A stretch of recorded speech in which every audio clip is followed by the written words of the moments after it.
So before I begin, I'm going to offer my respects to my teacher from whom I am learning and hearing the Bhagavad Gita. Namo Om Krishna Padaya Krishna Vastaya Bhutale Shmati Siddha Swarupananda Paramaham Swatinami.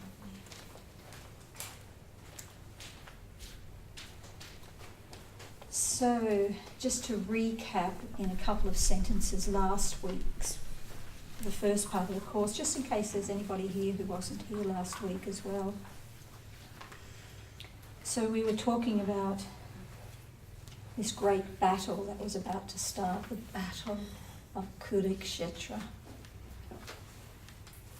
And we went into the whole history of it, which I'm not going to recap. When I give you those notes, there's a recap there of the history.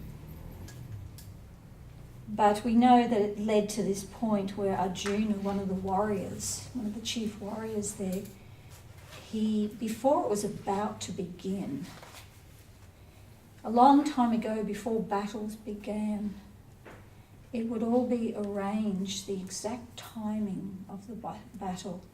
The Brahmins would work out astrological charts and they would decide, this is the moment. So everything was waiting for all the heavenly stars to line up. When was the moment to start? And the soldiers would just wait. And it's not as if they waited in fear.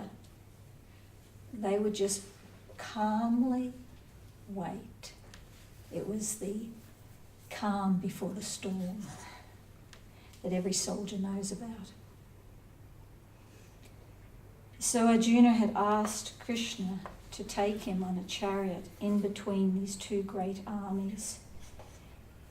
These armies were lined up, and as I was describing last week, these were huge armies filled with foot soldiers, soldiers who had rode elephants, horses, chariots, everything you can imagine was brought to the plains of Kurukshetra. And so they're lined up on two sides there. And I was trying to think of what's something in contemporary history where you might get a little insight into what this battle was about to happen, because the Battle of Kurukshetra ended up lasting 18 days, which may not seem like a very long time, but within those 18 days, millions of soldiers died. So you can imagine the intensity of the battle. And so I was trying to think of, like I said, a contemporary example. So of course, I went back into World War II, because World War II was exactly what it says. It was a world war. And there were some incredibly intense battles fought in World War II. And I was trying to discover one. And, what first came to my mind, of course, was, the battle in Russia, where the Germans were trying to get into Moscow. But that went on for something like 5 or 6 months. So I was trying to find a short battle that was incredibly intense. Of course, I go back to the Soviet Union. And there was a battle there called the Battle of Kursk, and it was over about 35 days. So that's like double the length, roughly double the length of 18 days, just roughly. So it was over 35 days, this great battle, and it was the Germans coming in to take over Russia, the Soviet Union. And if the Germans had have won that battle, the whole outcome of World War II would have been very different than what it is and what it became. So this place, this battle lines were drawn, and it was actually 300 kilometres long, the front of this battle. So this is a huge battle. There were 2 million Soviet soldiers and 750,000 Germans. And they're about to go in for battle.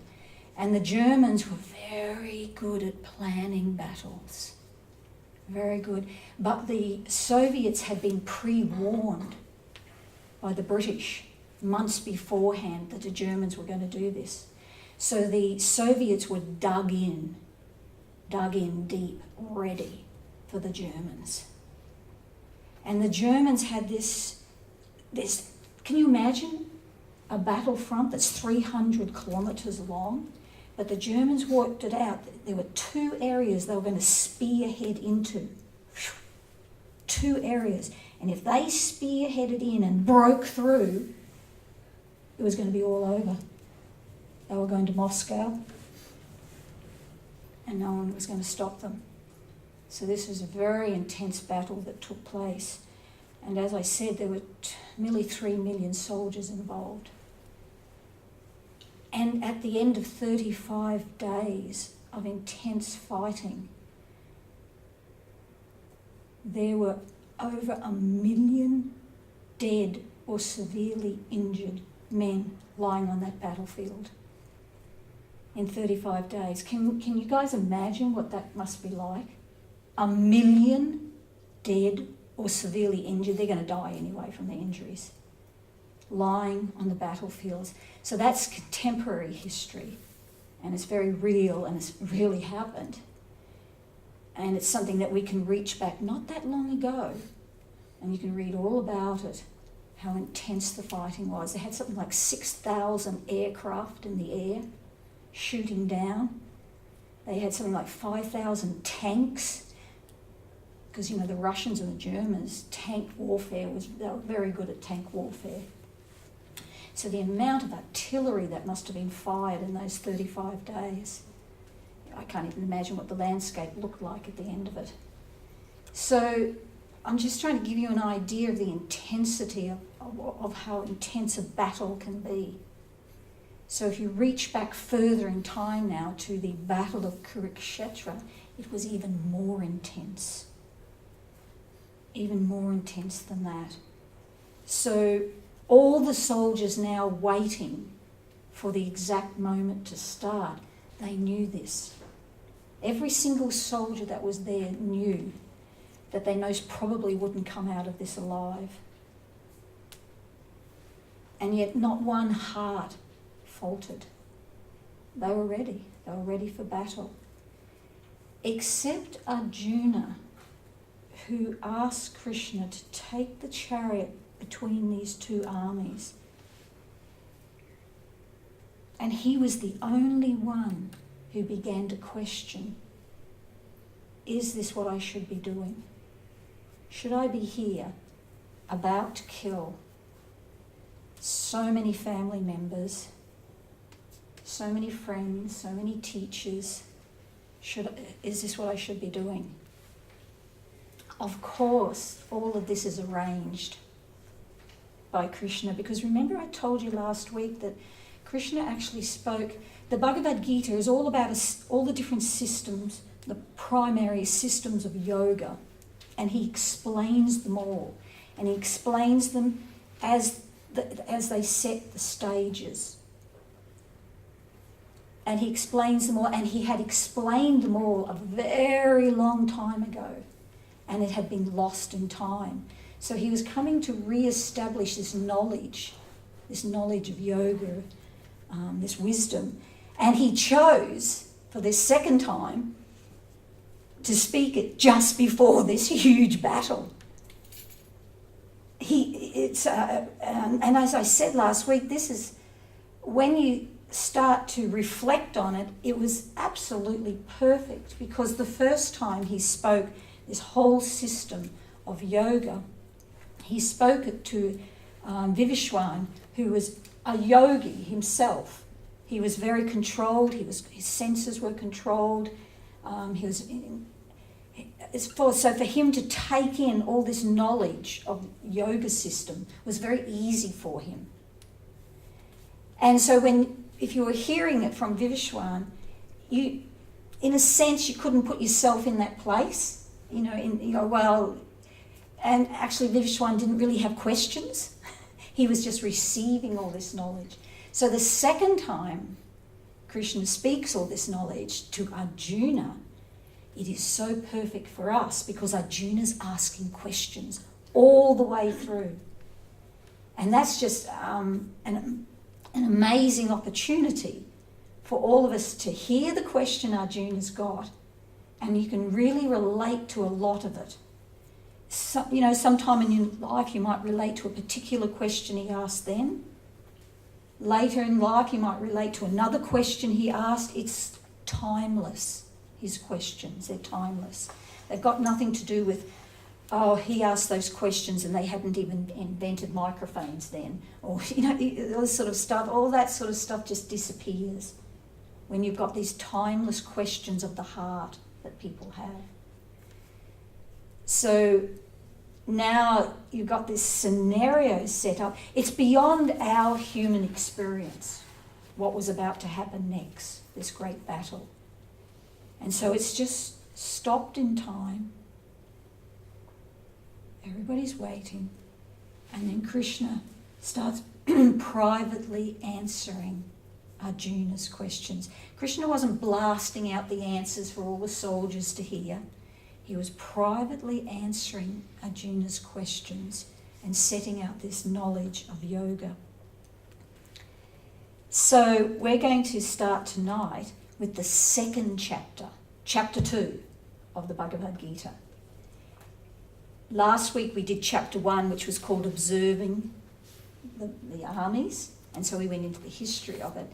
Chapter 2 is called The Contents of the Gita Summarized.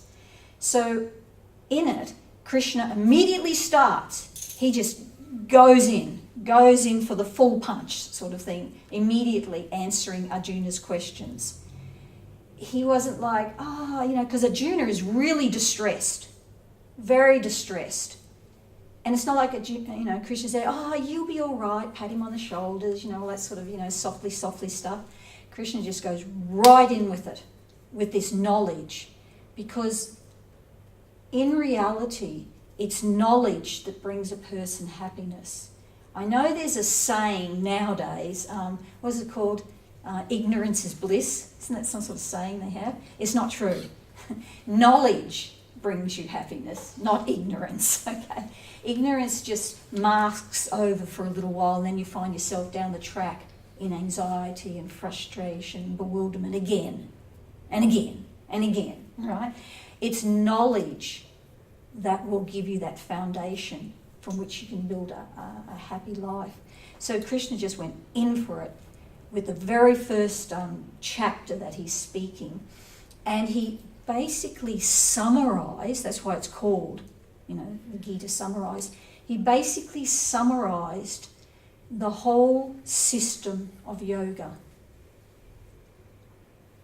So it's actually, the second chapter is really full on. It's really intense. I'm just saying that now. First time I read it, I went, whoa, totally out of my depth, over my head. Whoa, because he is summarizing all the different systems of yoga. And then he then takes it apart and takes each one of those systems and then starts speaking about them and describing them to Arjuna as it goes on. But just at first, he does a summary. So I'm not going to go through the whole contents of the Gita summarized with you. That would be insane. There's, I think, 72 verses in chapter 2. And so I just cherry-picked some of them. And what Krishna does is he starts off first of all, the foundation that he lays down is he talks to Arjuna about Sankhya Yoga. Sankhya Yoga, what that means is it's the analytical study of the nature of the soul. So that was his very first foundational step with Arjuna. And all great sages and all great teachers always start at that point. When a student comes to him and says to him, please can you explain to me the nature of this world, the nature of spiritual life? They always start on that platform so that you have a basic understanding of the nature of the soul, who you are. as opposed to the nature of the body. Because if you don't have some sort of understanding of the soul, how are you going to understand everything else that's spoken? It's a little bit like if you had a 5-year-old child and you thought, I'm not going to bother with grade 1 and grade 2 and grade 3 and grade 4. I just send him straight to high school. The poor kid. Not only will he be the shortest kid in high school, he won't have an understanding of anything, will he? So Krishna starts grade 1, Sankhya Yoga. So we're going to look at that. First of all, I've cherry-picked 2 things we're going to look at. So we're going to look at Sankhya Yoga, this understanding of the nature of the soul. And to me, it's the most amazing, because I've studied other scriptures. I've studied the Bible. I've read the Quran from front to back twice.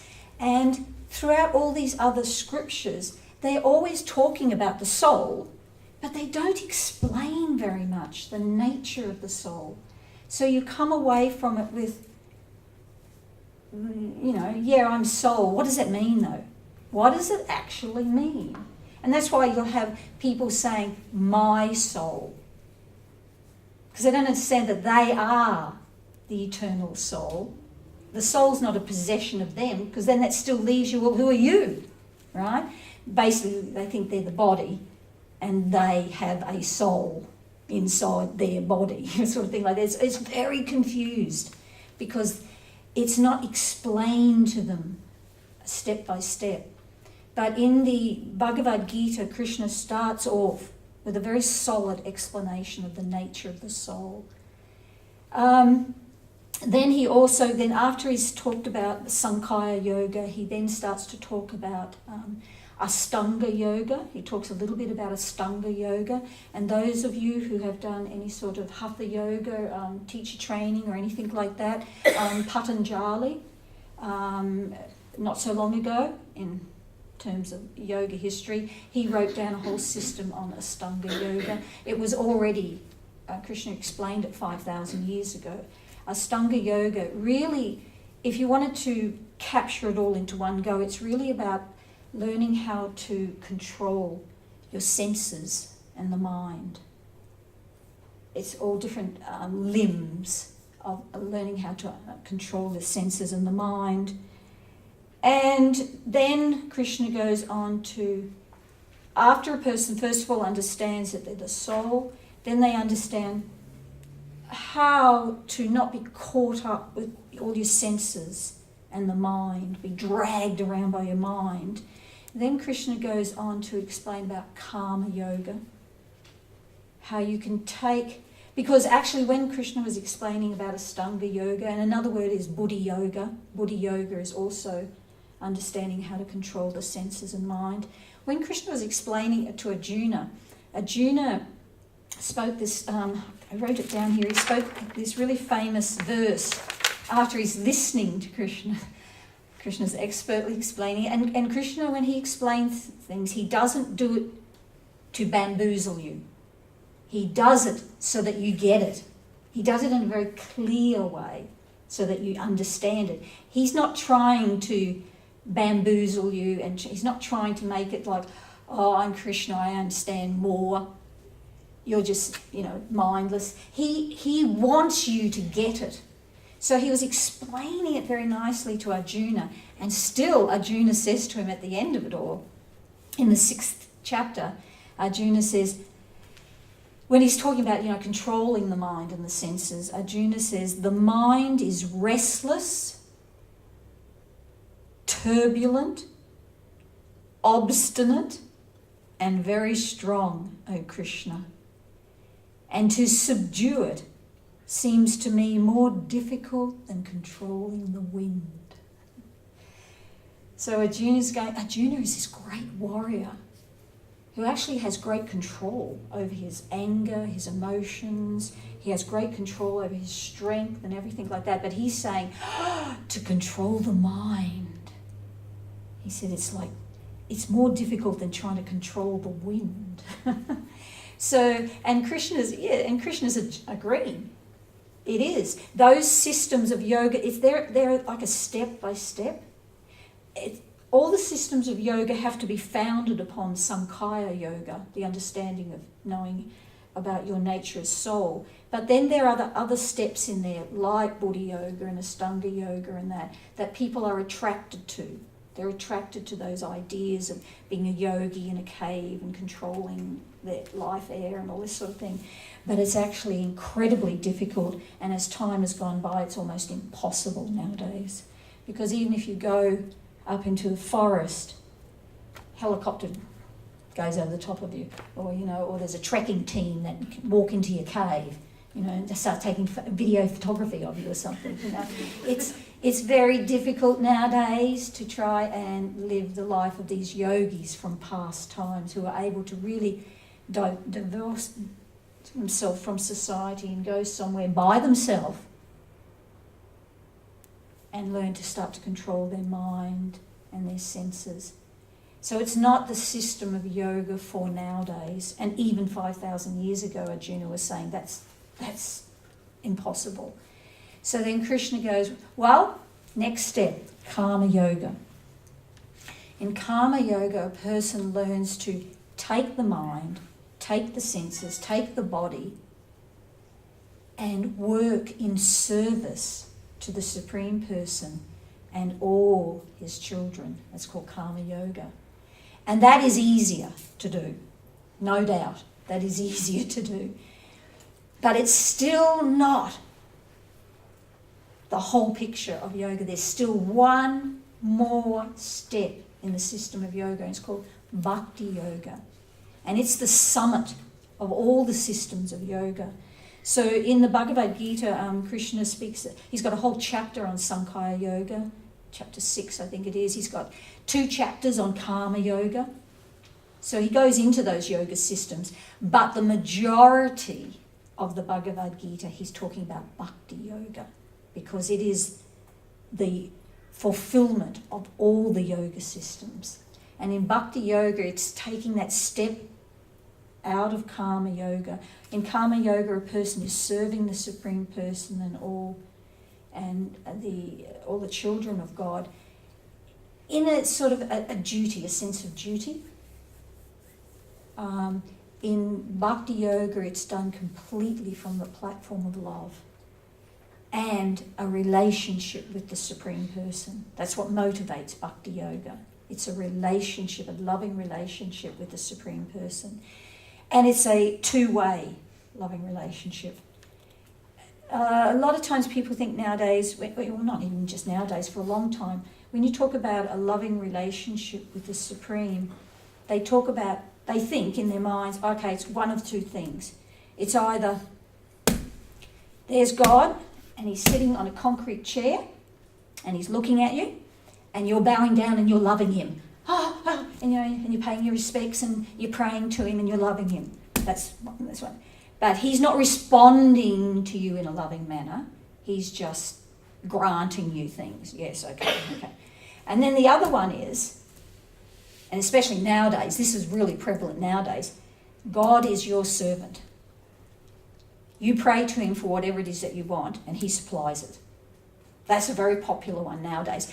And it's like, I compare it to that you approach God like he's, Amazon. You go online and you order things off Amazon. He's like the super Amazon.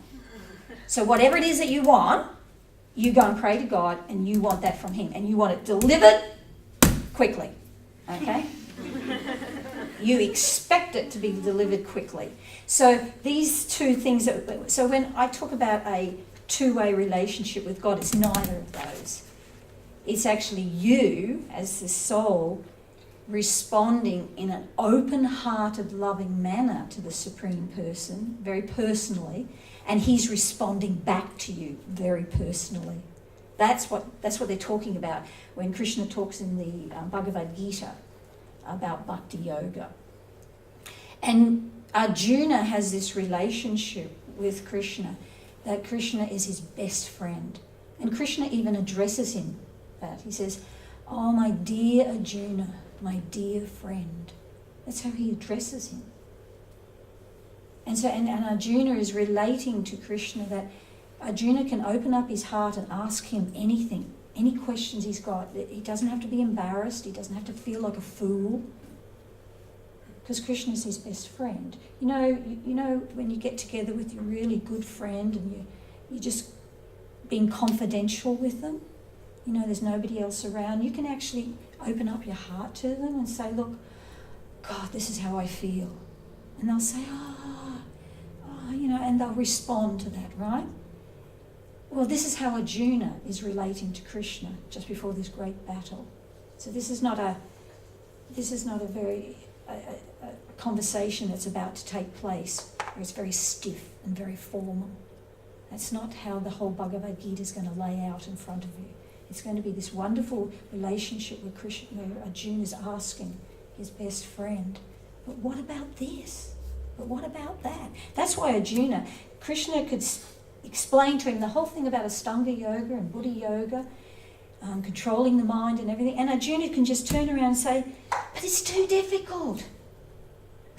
He could say that to his best friend. It's too difficult. It's like trying to control the wind. And Krishna goes, yeah, I know, but how about this? So they're the sort of things that are laid out in the Bhagavad Gita and are touched upon in the first part. And as I said, I'm going to now just touch upon two of the things. One, Sankhya Yoga, little bits of it, and two, another section that's in the chapter 2. So, I've written down the verses here, and let's have a look at how chapter 2 begins. I'll read you out the first 2 verses, okay? So it begins, Sanjaya said. So do you guys remember who Sanjaya was? He was the secretary for the blind king. Do you remember that? So Sanjaya, so the blind king who couldn't go to the battlefield, his secretary was granted the mystical ability to see in real time what was happening on the battlefield and hear the conversations. And so he was able to relay it back. I mean, nowadays, they'd have all microphones and little video cameras, wouldn't they? And so somebody somebody who's not there would be watching it on, some little screen and hearing it. But Sanjaya was like this living version of that, okay? So Sanjaya, so start off verse 1 in chapter 2. Sanjaya said, seeing Arjuna full of compassion and very sorrowful, his eyes brimming with tears, Krishna spoke the following words to him. My dear Arjuna, how have these impurities come upon you? They are not befitting a man who knows the progressive values of life. So there's Arjuna suffering, confused. He's actually dropped his weapons. He's dropped his bows and arrows. And in those days, for a warrior to let go, actually a warrior would never let go of his weapons. The only way that you could get the weapons out of the hands of a warrior in those days was you had to actually cut the hands off. They would not let go of their weapons. And so here's Arjuna, he's so overwhelmed, he's dropped his bows and arrows. And so what's Krishna saying to him? My dear Arjuna, how have these impurities come over you? So it means impurities means the mind, his mind is confused, yeah? They are not befitting a man who knows the progressive values of life. So Krishna is saying to Arjuna, you're intelligent. So why are you speaking like this? Why are you speaking like a befuddled man? It's all just nonsense coming out of your mouth. And a couple of verses later in verse 7, and this is actually where the Bhagavad Gita starts. This verse 7, chapter 2, is actually the start now of the Bhagavad Gita. Arjuna says, "Now I am confused about my duty and have lost all composure because of weakness. In this condition, I am asking you to tell me for certain what is best for me. Now I am your disciple and a soul surrendered unto you. Please instruct me." So this is where the Bhagavad Gita starts. Because Arjuna is just putting his heart there in Krishna's hands and saying, "I'm surrendered to you now." So that means when Arjuna's listening, when he's putting forward things to Krishna and then he's listening to the answer, there's no blocking there going on. He's not going, "Oh yeah, well, maybe I agree with what you say. Maybe I agree 50% with what you say. Or maybe I agree 70% with what you say. Oh, but I don't know if I agree with everything you say." It's not going to happen. He's not going to learn, is he? He's not opening up his heart. He's still guarding. He's still guarding the thing. I think I'm still superior to you, to whatever degree it is, 30%, 40%. I think I'm still superior to you, my intelligence. So I'm only going to give you maybe 60% of that answer you gave, right? No, Arjuna's going, I'm going to ask you questions, please instruct me. So this is the point. And what's very interesting, in India they have a system that's been embedded for years now, where they have like family teachers, they call them family gurus. So you get born in a family, and when you're a little bit older, your parents tell you, "Oh, that picture on the wall, that's our guru." So like that. And it's just taken very, very lightly. It's just ceremonies. If you want to put it akin to if you're born in the West and you're born into a Catholic tradition, then you have a picture of the Pope on the wall. But, you know, you talk to a lot of Catholics, you talk to a lot of Hindus, they don't believe everything that's being told to them by their teachers. Every Catholic doesn't believe everything the Pope's told them. They'll decide themselves which part they'll take and which part they won't take. And so in India you get this tradition where they'll have a family guru and they'll take some of what he says and maybe not. This is not what Arjuna's doing. Krishna wasn't the family guru, okay? Arjuna opened up his heart to Krishna because Arjuna felt Krishna knows what is in my best interest. So this is the start now of the Bhagavad Gita. Now Krishna is going to start explaining Sankhya Yoga. So there's quite a few verses now, and I'm only going to read out maybe 4 or 5. But so I'm cherry picking, so there's a lot more in there that he's saying, okay? But Krishna says, as the embodied soul, that means the soul is inside a material body, yeah?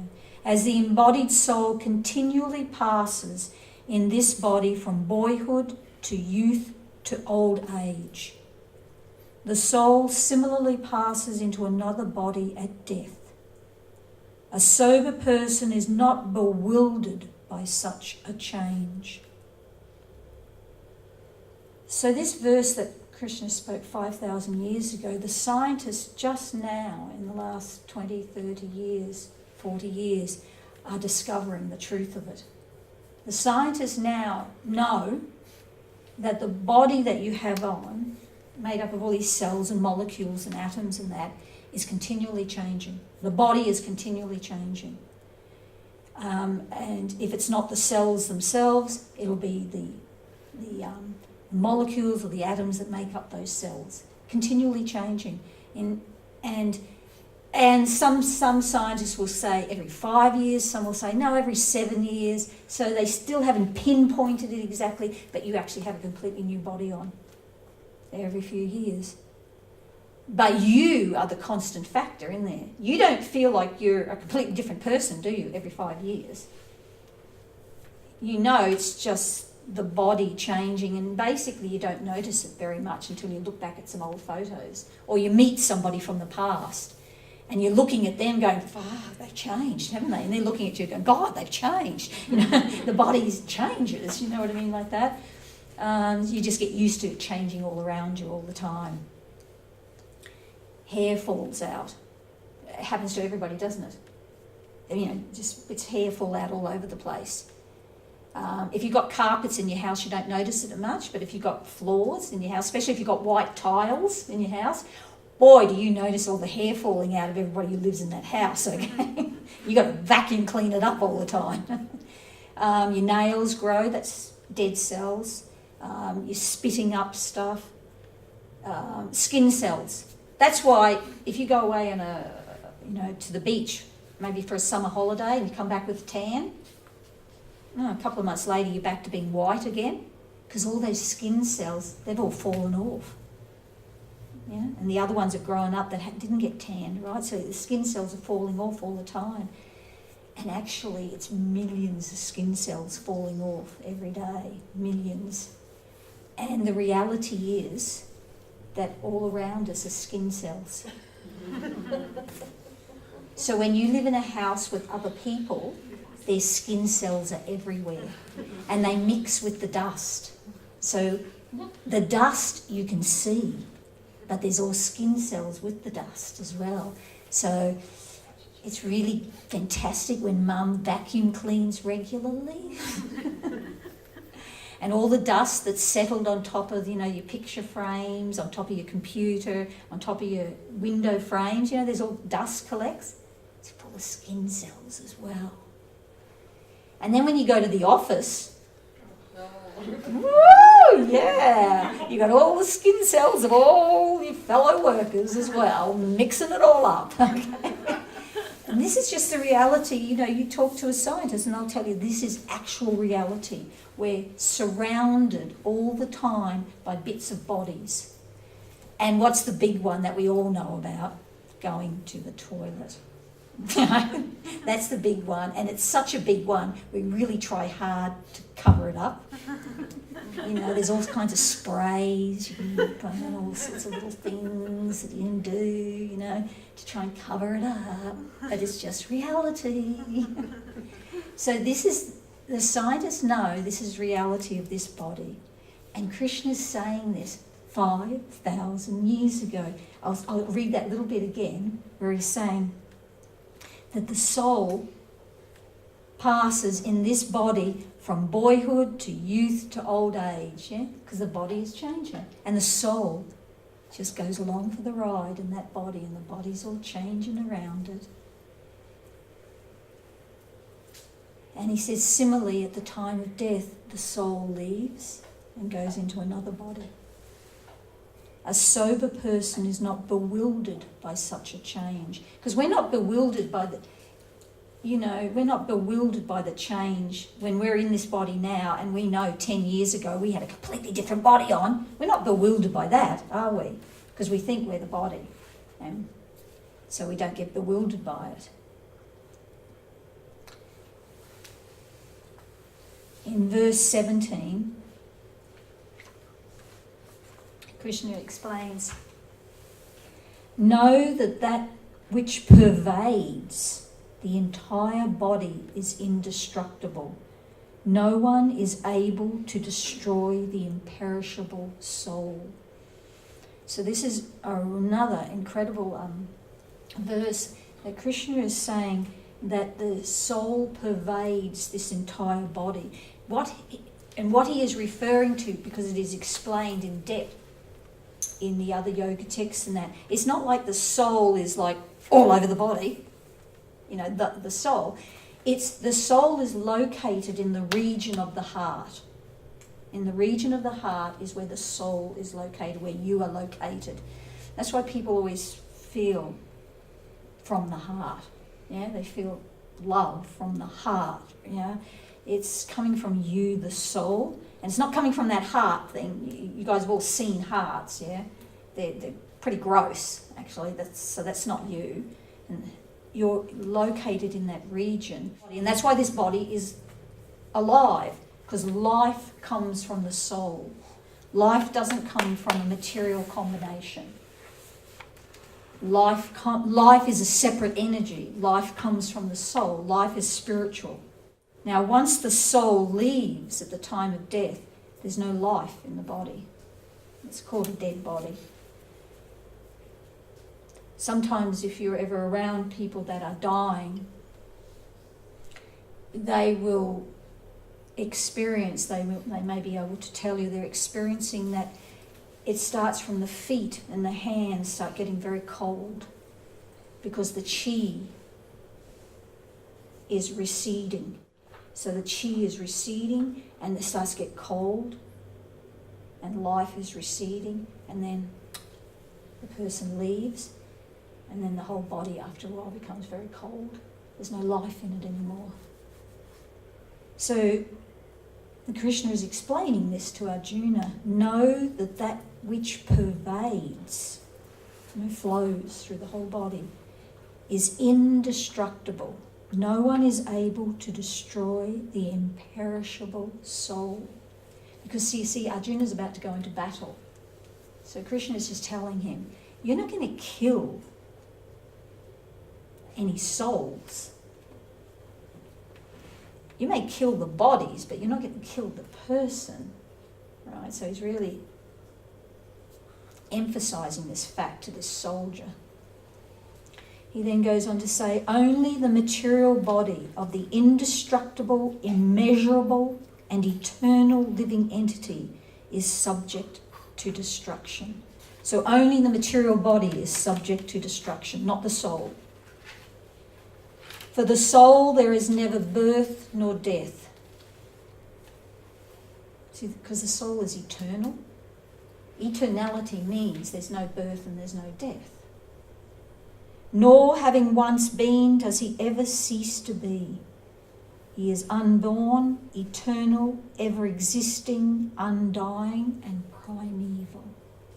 He is not slain when the body is slain. If you really, really understand that point, then when your family members die,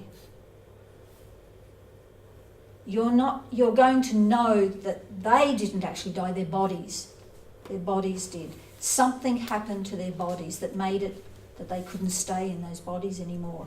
Maybe they got cancer, maybe they got hit by a car. Something happened to their bodies that made it so that body wasn't usable anymore, and they left that body. But they do not cease to exist. This is a very important point, because it really, really helps when you are in that situation. 100% helps you in that situation. Yes, you will still grieve for missing your friend or your relatives because you won't see them now. But you know they still exist. They didn't stop existing. So this is what Krishna is telling Arjuna. So all these friends and relatives he's about to go into battle with, they're not going to stop existing. The soul can never be cut to pieces by any weapon, nor burnt by fire, nor moistened by water, nor withered by the wind. So this is for a soldier who's going to go into battle. He's going to see some horrific things. He's going to see burnt bodies. He's going to see bodies that have been sliced apart. He's going to see every destructive thing that you can think of happening to bodies. But Krishna is saying to him, but it doesn't happen to the soul. It doesn't matter if a person's whole body gets burnt, incinerated. The soul is not touched by that. If a person drowns, the soul is not touched by that, moistened by water, all these things. So these things are actually so comforting to know the reality of them in our lives. So that's how he starts off speaking to Arjuna, but quite in depth. And then in verse 39, so we've moved quite nearly halfway through the chapter, he said, "Thus far I have declared to you the analytical knowledge of Sankhya philosophy." So that's why he starts off on that platform, and that's why all the sages and saintly teachers always start on that platform. You understanding who you are, that you are the soul within, and that you are eternal, and your body is not.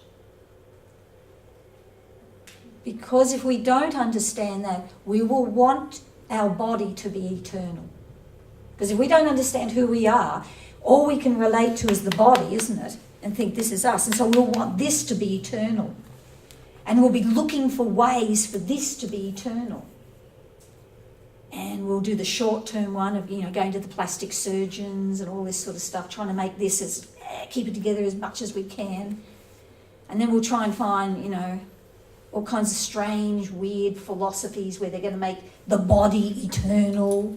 And don't they have these movies nowadays where they go on these, intergalactic flights, and they have the people go to sleep for 500 years and stuff like that, and they wake them up and they're fresh and beautiful, stuff like that, because they're trying to make the body eternal, right? Because they don't have this understanding of the very basics of Sankhya philosophy. So it's a huge subject, Sankhya philosophy. So we just touched upon it, and there's lots of questions you can ask about it, and it's something you can study for quite a while. It's fascinating, and it's real, and it's very important, and it's comforting, and it's wonderful. So we'll move on now to another part in the chapter 2 where Krishna is speaking. We're going to move right forward now to verse 54. So he's covered, a few different things. And Arjuna asks him a question. And Arjuna says, "Oh Krishna, what are the symptoms of one whose consciousness is transcendental?" So he's asking a really good question here. What are the symptoms of somebody who is spiritually transcendental, who spiritually understands they're not the body, right? Who understands who they are. What are the symptoms of such a person? This is a really good question. And by Arjuna asking this question and Krishna answering it, that's a safety factor for everybody who hears that conversation. Then you won't ever be tricked by the charlatans of the world. There's so many charlatans out there, that come out of India and come from all different places, and they all, they tell you they're this and they're that. All you've got to do is listen carefully to what they say and observe. Because Arjuna's asking the right question, right? So Krishna, he answers it quite nicely, and I've just cherry-picked once again a couple of the verses that he speaks to him. And so he's saying, so one of the symptoms of somebody who is spiritually realised, one of the symptoms is they are not elated when there is happiness. What he means by that is material happiness. Here in the material world, people really dive into material happiness, and people think you're weird if you don't. It's like, if somebody, they sit down and they eat a slice of cheesecake, and they can't just sit there and eat a cheesecake and go, "Oh, yeah, that was very nice." They got to go, "Oh, wow, that was fantastic. Oh my God, what was the recipe for that? That's just incredible." Get out the phone, do Instagram from 5 different angles of my plate of cheesecake. Really dive into the experience of that piece of cheesecake, right? That's really trying to suck happiness out of the material, right? It's really trying hard to suck it out. The transcendentalist, it's not like their tongues are made out of cardboard. They will eat a slice of cheesecake and they'll go, "That was pretty nice. That was pretty good. That was a good recipe." Then they move on in life. And all the materialists around go, "Oh my God, that guy doesn't know how to enjoy. Obviously doesn't know how to enjoy."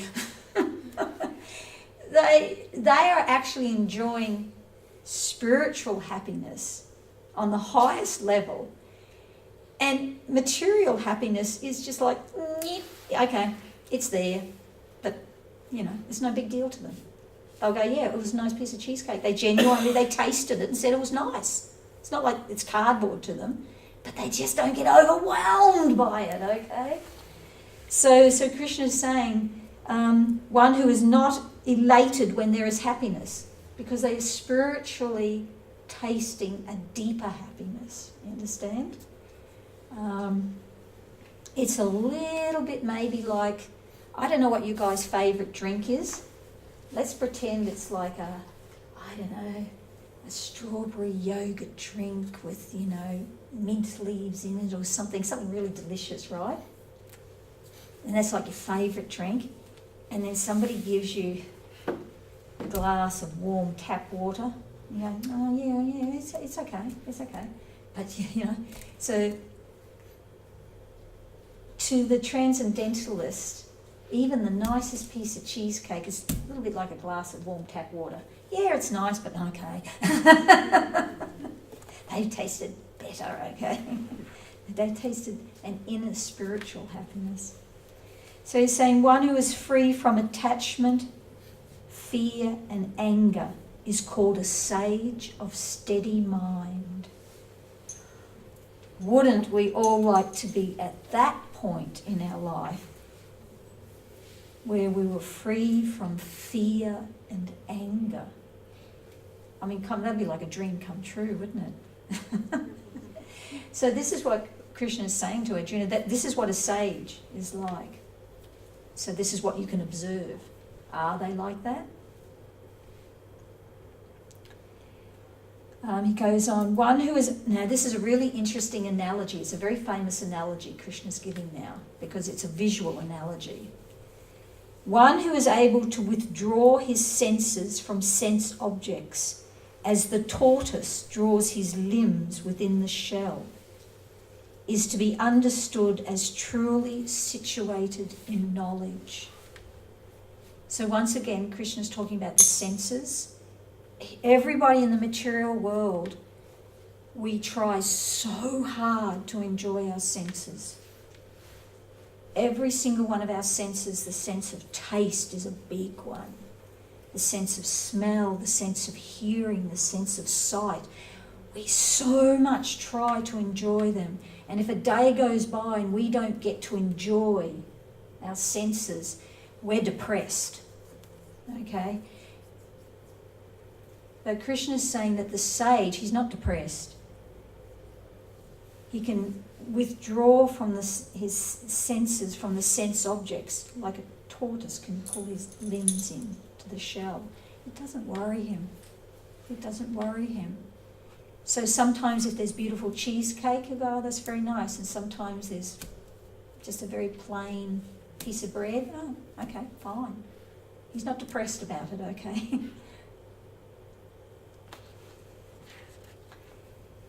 The senses are so strong and impetuous, O Arjuna, that they forcibly carry away the mind of a man of discrimination who is endeavouring to control them.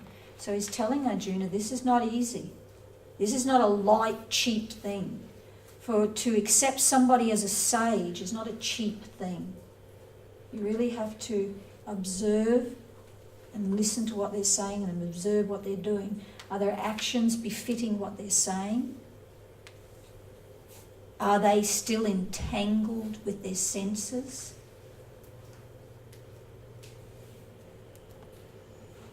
So, God, you look at so many so-called sages who've come out of India and all sorts of places like that, and they come to the West and they just dive deep into the West, and pretty soon it's pizzas and girls out in the back room. It's all about the senses, and straight away this is not a sage, okay? Because Arjuna has asked a good question there, right? So verse 62, so we're getting near the end of chapter 2. Now these two next verses are meant for each one of us to really reflect upon at different times of our life, because Krishna is now going to explain what it actually, the process, there's a process, he's going to explain this process now, that what happens when a person becomes very attached to something presented to their senses. What happens to them? What happens to their mind? What happens to them? It's a road, it's a well-worn road that we go down, right? And this is knowledge that you can use for the rest of your life. You observe it in yourself, you can observe it in others. It's fascinating.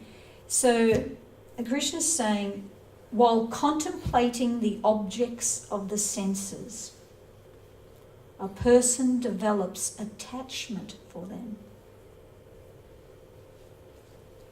And from such attachment, lust develops, and from lust, anger arises. So that's the first verse, and I'm going to stop there and go over it, because these two verses are very important verses. And this is exactly what businessmen clicked into probably around about 1930s. That if they can put in front of your senses, your sight, taste, hearing, smelling, if they can put their product in front of your senses and you take it in, you observe it, you contemplate it by visually looking at it, by tasting it, smelling it, or, whatever the object is, you take it in. And then it sits in your mind, and it's in your mind this is all taking place, this contemplation, right? Contemplation doesn't take place on your tongue, contemplation takes place in your mind. But they've got to present it to your senses first, right? Then your mind starts contemplating it. So this is how they sell products, isn't it? You got to start contemplating their product.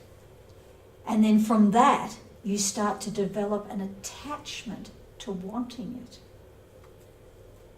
And from such attachment, lust develops. Lust meaning, I want it, I want it, I want it, yeah? Now, if you don't get it, if something gets in your road, anger starts to arise. This is the road, okay? So if it's a really simple thing to gain, if it's like you're sitting there watching something on your device, even if you're on Instagram or something like that, bang, along comes an ad, because bloody, they're putting them in Instagram now. I'm so pissed about that. Bloody look at my Instagram and talk to my kids, and then now ads come into it. And this beautiful ice cream comes into it. So, I'm just doing, like, hypothetically. Oh, you start looking. Oh, that ice cream, oh, God. That's not bad. I think I want an ice cream. And then you end up either hopping in the car and driving to the 7-Eleven, or you put it on your shopping list for tomorrow. So you've got to start contemplating it, and then wanting it, and then attaining it. So those things are easy to get, yeah? Like an ice cream or something like that. Some of these things aren't that easy to get, especially if it involves other people. If you start contemplating something, say something's presented to you, like, you're at work and somebody says, would you like, they're doing some promotions soon at work, and would you like to be the next, head of office? And you start going, ooh, start contemplating it, ooh, my pay rise will go up, I start contemplating being head of office, right, yes, and then you're starting to want it. So you start, making sure you're doing all the right things and start, but then you hear through the grapevine that Jenny over there, she's probably going to get it. So you start looking at Jenny like, start getting a bit bummed at Jenny. So sometimes these things that are put in front of our senses aren't that easy to attain, and we start getting angry because we're not getting what we want. And this is why you see sometimes people who are poor, and they just go out there and grab it, what they want, right? They'll go and steal it. They'll find some way of getting what they want, and it'll be through a very violent means. because they've gotten very angry they can't get it, so they'll be very violent to get it. They're going down that road, yeah?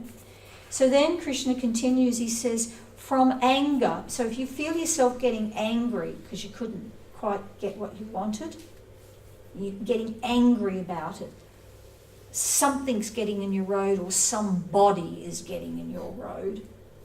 So you're getting angry. When you get angry, delusion arises, and from delusion, bewilderment of memory. So what Krishna is saying is you lose your intelligence. You start to lose your intelligence. You know, if anger just whittles down, and you start doing unintelligent things. And that's why people will do unintelligent things. That's why people will go and rob and steal and kill other people and all sorts of things. It's unintelligent because they've just been overwhelmed by anger and lust and greed, yeah? So Krishna is explaining this pathway, and it all begins with contemplating the objects of the senses. So that's why he's talking a lot to Arjuna about learning to control your senses, not be so driven by them, because it's a slippery pathway, because the senses are connected up with the mind. And it's a slippery pathway, and you end up doing things that you really didn't think that you would ever do.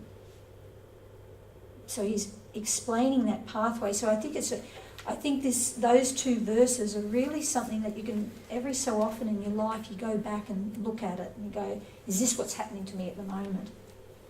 Is this why I'm so angry about something? It's because I'm not getting something that I want, right? And so track it back, and then you realise, oh my God, it all goes back to that. It's something that I thought I wanted that would make me happy. Because every businessman's saying to you, you're going to be a little bit more happier with that product, aren't they? They're not going to say to you, you're going to be 100% happy, but they're going to say you're going to be happier, aren't they? Except maybe Coca-Cola, I think they said you'd be totally happy, didn't they? But most businessmen will just say you're going to be happier with their new product. They never say to you, oh my God, look at this new iPhone. And then they have all these young people crying and sad because they got the new iPhone. They got them partying out, don't they? Everybody parties out with all these objects. That's what every single ad is about. Everybody's partying out. So really from the time we take our first breath in this lifetime, we come into this lifetime, take our first breath at the time of birth, we really start the process of trying to figure out what's going to make us happy externally.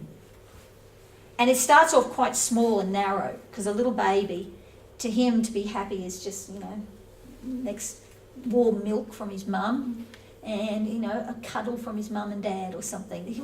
But then it starts as the kid gets a little bit older. Pretty soon by the time they're walking around, it's like, got to have some Lego, got to have some toys, right? It's not just, got to have a bowl of milk and a hug from mum. Oh, there's a few more things to involve. What's going to make me happy, And then it just keeps going and going and going as we get older, yeah? As we're getting older, oh my God, it's starting to broaden out. And our whole life becomes overburdened with trying to supply all the things that we think are going to make us happy. And then the body starts getting older and older, and then it kind of starts coming back in again. And by the time you're 75, it's a good bowel movement. That's what's going to make me happy today. It's going to make all the difference. So you kind of back to, you start out like this, you go right out there, and you come back there. But it never stops. It doesn't matter how old you are. I saw on a lady, she's 105 years old, a British lady, 105 years old, and she does hatha yoga every day, and she's like, she can really do it. She's 105. The desires haven't stopped. She will tell you, oh yeah, I love to get up. Every day is exciting to me because, there's possibilities. The desires never stop.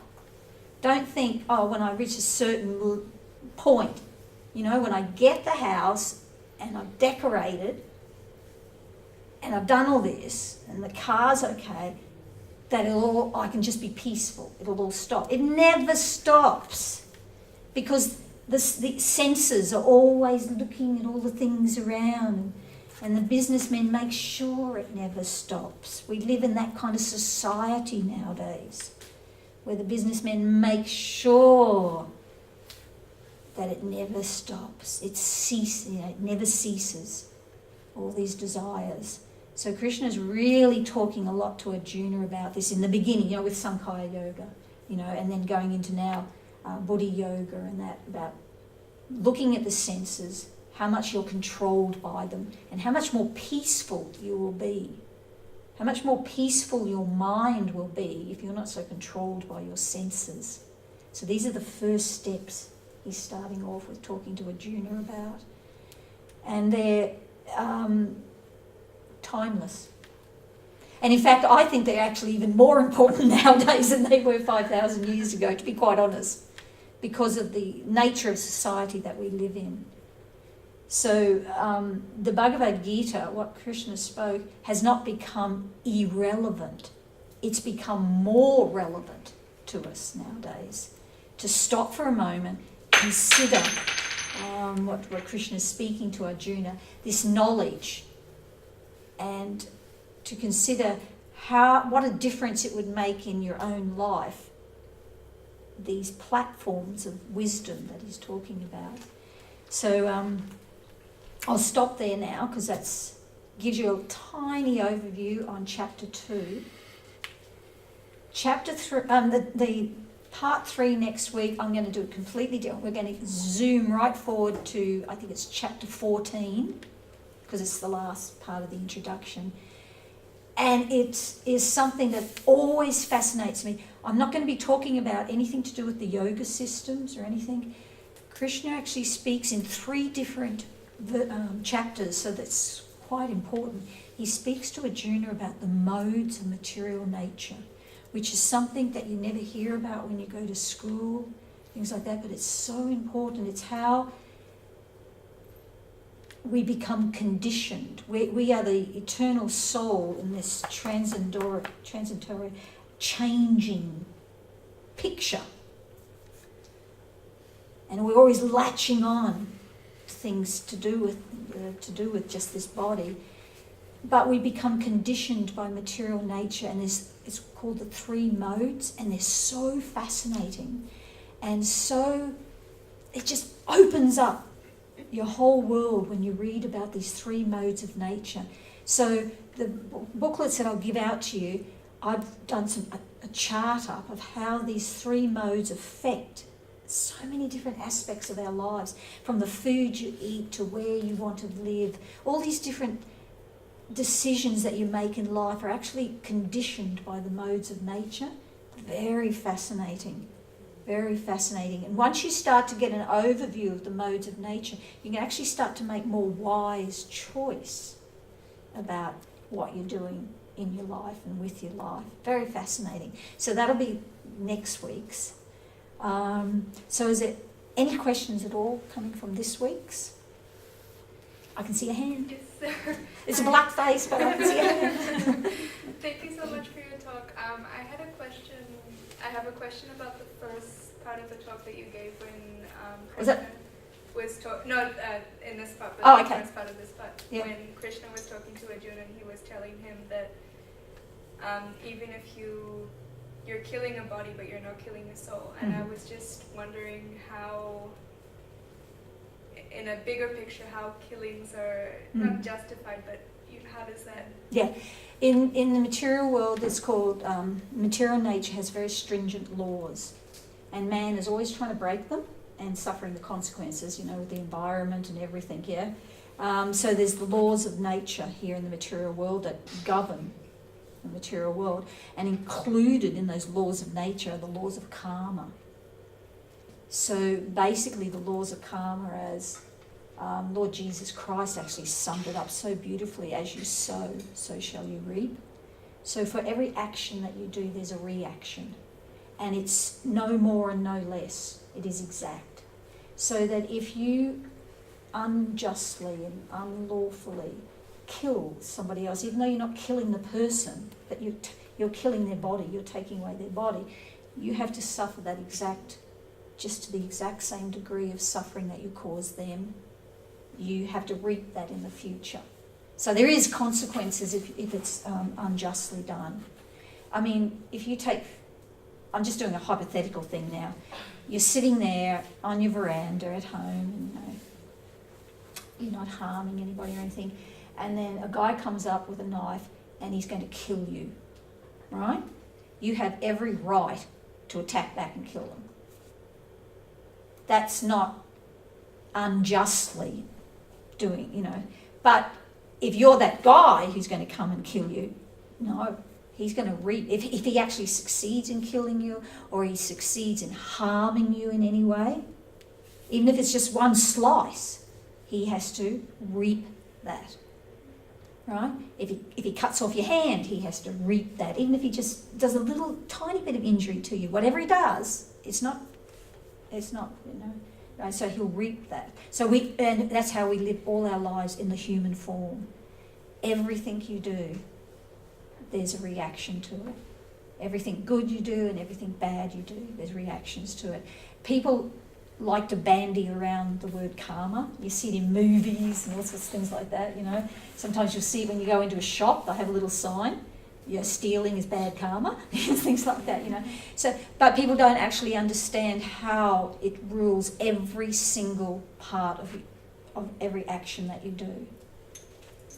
It's a huge subject, really huge subject, and a very serious subject, and a very real subject, But yeah, does that kind of... Thank you. Yeah.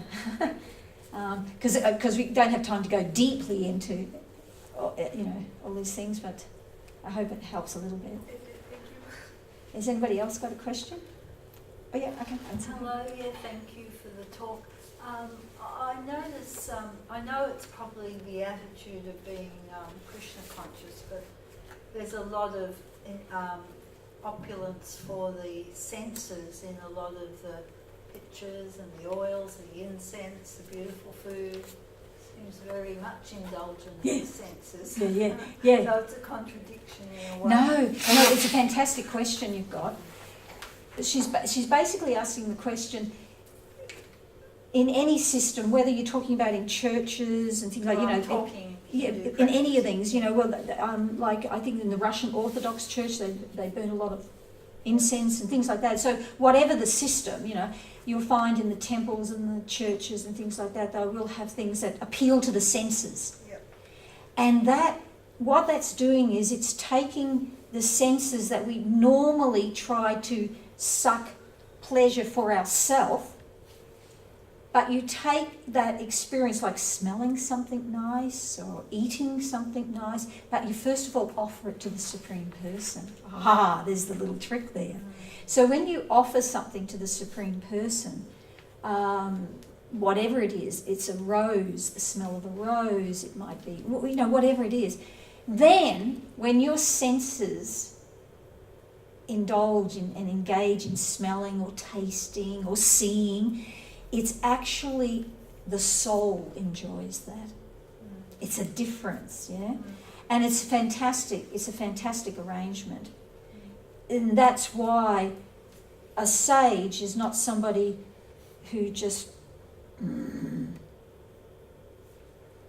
like is almost like a withered up dry bone or something. No. All their senses are very much alive and very active, but it's all to do with things to do with the Supreme Person. And so they're rightly used. And so they're not going down this path that Krishna has explained by contemplating the objects of the senses, down this road, anger, love, this sort of stuff. It's not doing that. It's actually the soul is becoming more and more enlivened. And I think people kind of experience that a little bit if you walk past even because I've lived over in Asia for so many years, and you'd walk past, a Buddhist temple or, Chinese temple or anything, and they're burning some incense that they've offered, to Lord Buddha or something like that. And you walk past, it's really nice. It's really attractive, the smell, yeah? It's really attractive, and your mind immediately goes, oh, they offered that to Lord Buddha. It's really nice. That connection is there then, between the senses and the Supreme Person, the connection's made, yeah? But if you're just walking past and somebody's just lit some incense or something, and it's, it's to get rid of the smell of the dead dog in the alleyway or something, it's just like, it's not doing it for you, okay? So, yeah, so that was a good question that you had. But it's connecting it up. Yeah. Has anybody else got any questions? Yep. I just wanted to ask, from the first question, how you said karma is something that you experience in the human life. Do you also experience that in any material life, so animals and everything? No.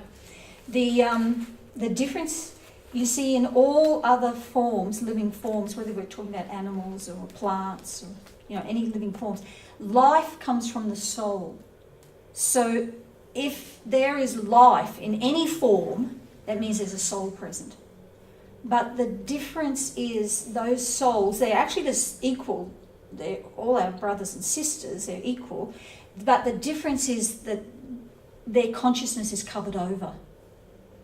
And it's not until you get into the human form of life that there is really a demarcation happening here. Once you go into the human form of life, you have the responsibility then to make wise decisions, to use your intelligence, to make wise decisions, to get off of this wheel of birth and death that they talk about, samsara, yeah?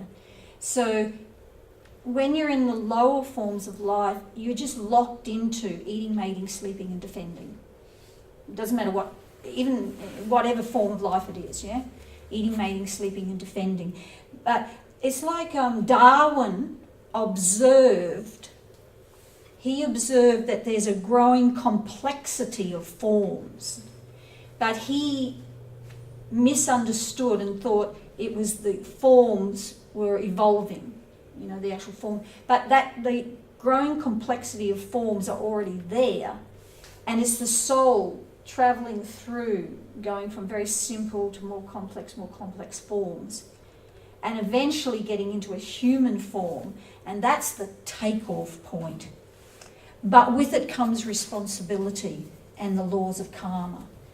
So when you're in a human form of life, the laws of karma, you come under the laws of karma. Every action you do, there's a reaction. When you're in the subhuman form, any animals, trees, birds, plants, anything, you are just confined to eating, mating, sleeping and defending, and then moving on to the next form. Then moving on to the next form, then moving on to the next form, then moving on to the next form. It's a really long journey. And then finally you get up to the human form. Bingo! This is a treasure. This human form is a treasure, and we shouldn't waste it. Because we've been travelling through so many forms, and we finally get to the human form, and what do? We waste it by doing all sorts of atrocious activities. And what happens? We go down again. Whatever consciousness that you develop in this human form leads you to your next life. So if you develop the consciousness of an animal in this life, you just go back down again. And then you back down again. And then you've got to come back up again. Oh gosh, now you're in human form again. Okay, come on, use it wisely, So animals don't incur karma. When you see a lion ripping apart a deer, he's not incurring karma. He's acting within that framework of being in a lion's body. We may observe it because we're in a human form and we can observe, oh God, you ever see those shows on TV and, a lion attacks a deer and go, oh, poor little deer, I hope it gets away. And everybody's really happy when the deer gets up and he runs away. But actually, what about the lion? He's got to eat. He's going to die if he doesn't eat the deer. That's the reality, So, but once we get to human form, we can choose. And so that's why, if you put on a class about introduction to the Bhagavad Gita, and you put it, on social media and stuff like that, I can with great confidence, guarantee you that there are going to be no dogs, cats, trees, birds coming to this. They're just not going to do it, okay? It's only going to be humans that are going to be interested in coming along, right? Because that's what the human birth's there for. It's for inquiry, and it's for making steps back home to the spiritual world, right? That's what it's all about. And that's what Krishna's laying out, this step by step, how you can progress and then just go home. This is not our home. That every sage will tell you that this is not our home. There's a really nice quote in the Quran where Muhammad is explaining that we're just like a traveller, and we sit under a tree for a little while, have some rest, and then we move on. So he's talking about being in this body. So we're in this body for a while, and then we move on. And you travel on. You travel on to the next birth, and you travel on to the next birth, At some point, you start to become a little bit wise, and you start to look around, and you start to question, what is this all about? Why do people suffer? Why is one child born in terrible circumstances, and at the same moment, maybe even in the same hospital, let alone, somewhere else, a child is born in really good circumstances? Why does that happen? Right? You've got to question these things, because you've got a human body on, you've got intelligence, you've got to question these things. And it's no good just getting the answer, it's a mystery. That's useless, getting that as an answer, because it's not a mystery. It's all explained in the yoga texts. It's all explained. You know that in the Bible there, when Lord Jesus was saying that, as you sow, so shall you reap.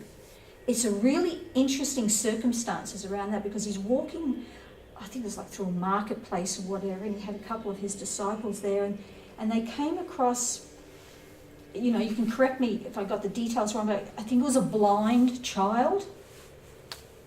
And one of the disciples asked, was it because of the activities of that child that the child was born blind, or was it the fault of the parents that the child was born blind? And Jesus answers, in this particular case, neither. It was so that the glory of God could be displayed, because Lord Jesus Christ, due to getting gifts from the Supreme Person, he was able to cure that child. But he said in this circumstances it's not.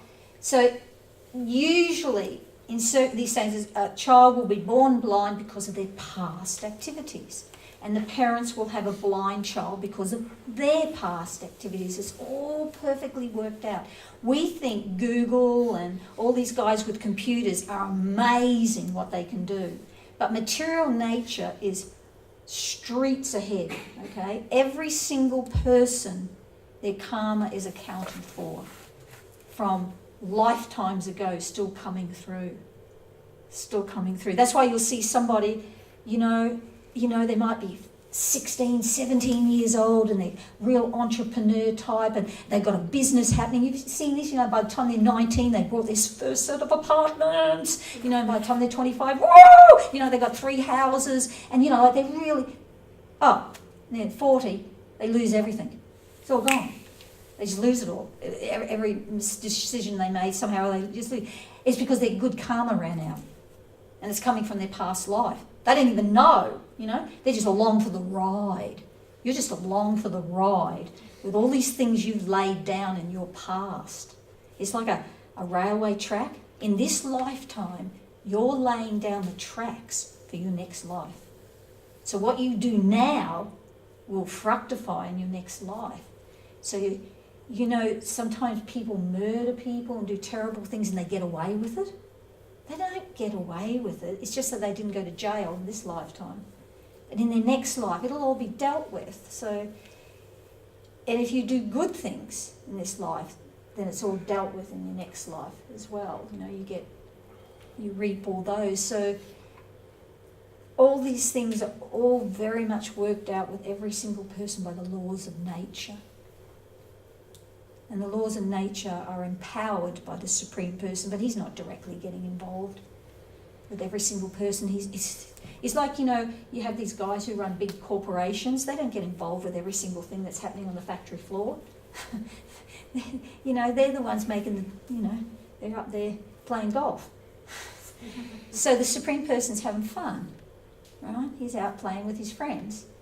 And the whole material nature takes over running this whole place. But it's all done under the directions and the intelligence and power of the Supreme Person, but he's not directly doing that. So people get really angry when things happen in their life, when things go wrong.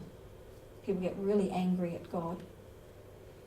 You know, when their house burns down and they've got no possessions left and things happen, they get really angry at God. They lose any faith they had in God because bad things happen to them. That's not what it is. Once you understand the laws of nature, you just turn around and go, must have done something in my past life. Just fructified. Who are you going to blame? You only got yourself to blame. Everything that happens in your life, you know, so that's why human form of life, make good decisions, make wise decisions. And you'll not only be happy in this life, it will actually fructify if you get the next lifetime. If you get another material body, it will fructify in there. But hopefully if you make enough wise decisions, you'll just get off the wheel of birth and death altogether. Okay? And go home and play with God, have fun with him. Okay? So is that okay for an answer? Thank you. Okay. Was there any other questions? I just have one. You're saying before, when the body dies for whatever reason and the soul goes on, so say me for example, I've been told that I've had heaps of previous lives. Yeah.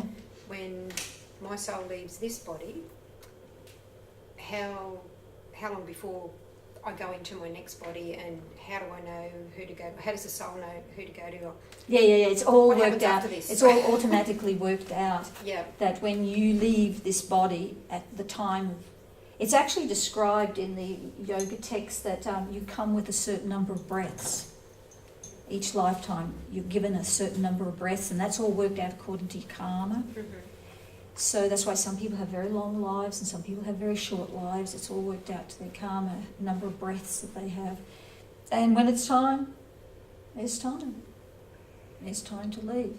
And then it's automatically, according to your consciousness in this lifetime, according to where your heart lies. If your heart lies with God, then you go to God. If your heart lies with here in this world, then you just keep coming back again. It's all just worked out. And you don't have to sit there and think, oh, who do I want for my mother and father? Come on, you're along for the ride. You're given the right parents according to your karma and your desires. You're given the right parents and they're given the right kid. That's why no parent can complain about their kids. They can't complain about their kids because you get the kids you deserve and the kids get the parents they deserve. We can't complain about it, you know. That's why some kids get really horrible parents and some parents get really horrible kids. We can't complain. We get exactly what we deserve. Good or bad. Somehow shortcuts compassion a bit, doesn't it? To me it sounds hard, doesn't it? No, it's just sound reality. very compassionate. No, because the sages are the most compassionate people. There's nobody more compassionate than a sage.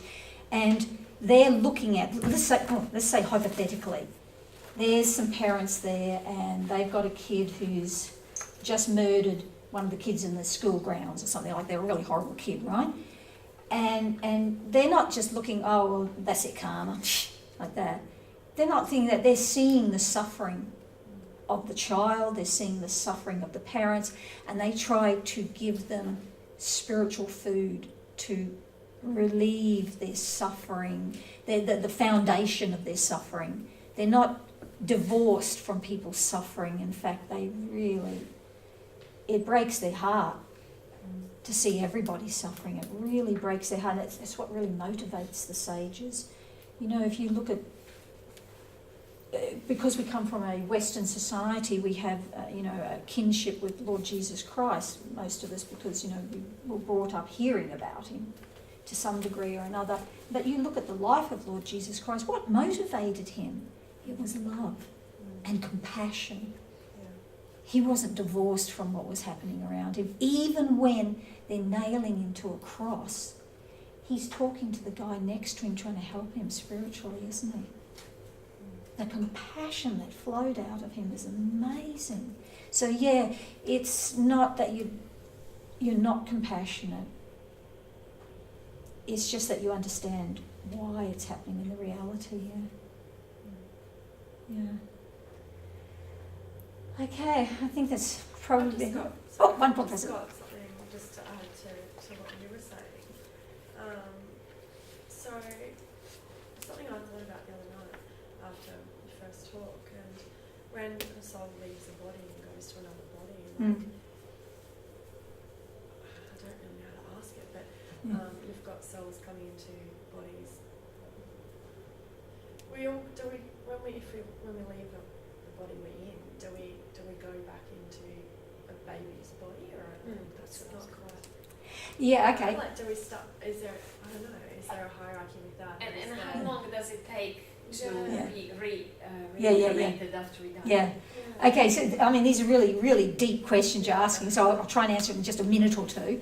Yeah, and so if you appreciate that I'm doing this real quick. Okay, so when a person leaves their body at a time of death, they, according to their activities in that lifetime and, bad and good karma and all that sort of stuff, they're taken, and everybody has different experiences at death. Some people have very peaceful experiences at death because they've actually led a very caring life for others and things like that, and they've created a lot less bad karma, if you understand what I mean, because of the nature of that lifetime.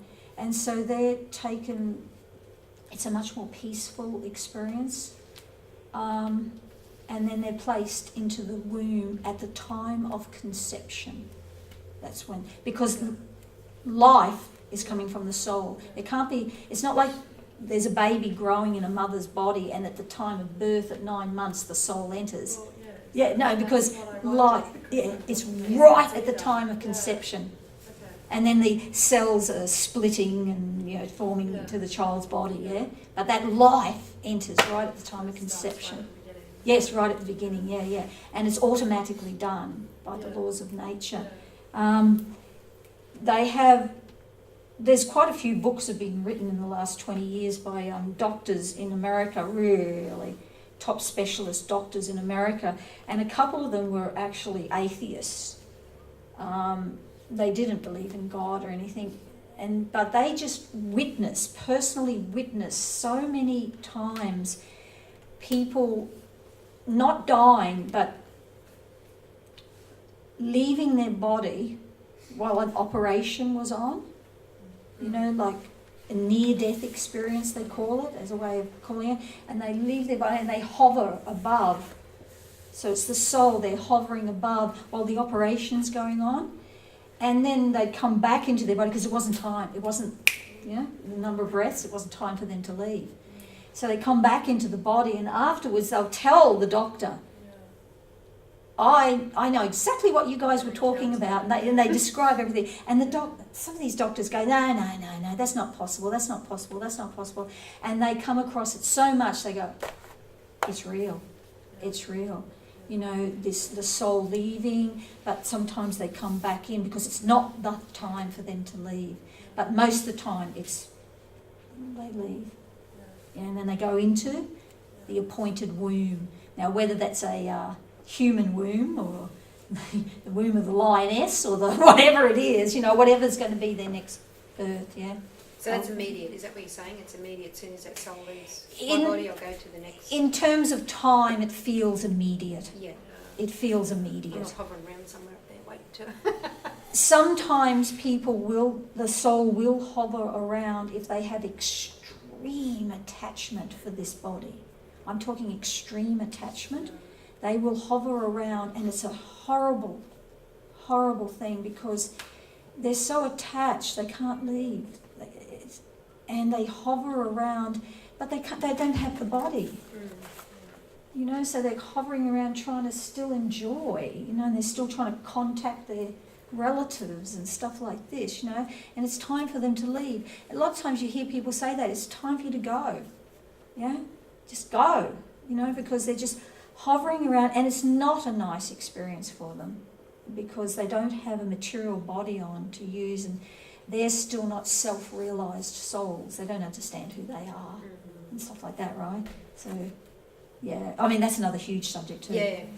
These are huge, huge subjects. We could do whole courses on every single one of these. But anyway, so I think we'll finish because it's probably getting late for you guys, and probably some of you guys got to go to work tomorrow and everything. But thank you.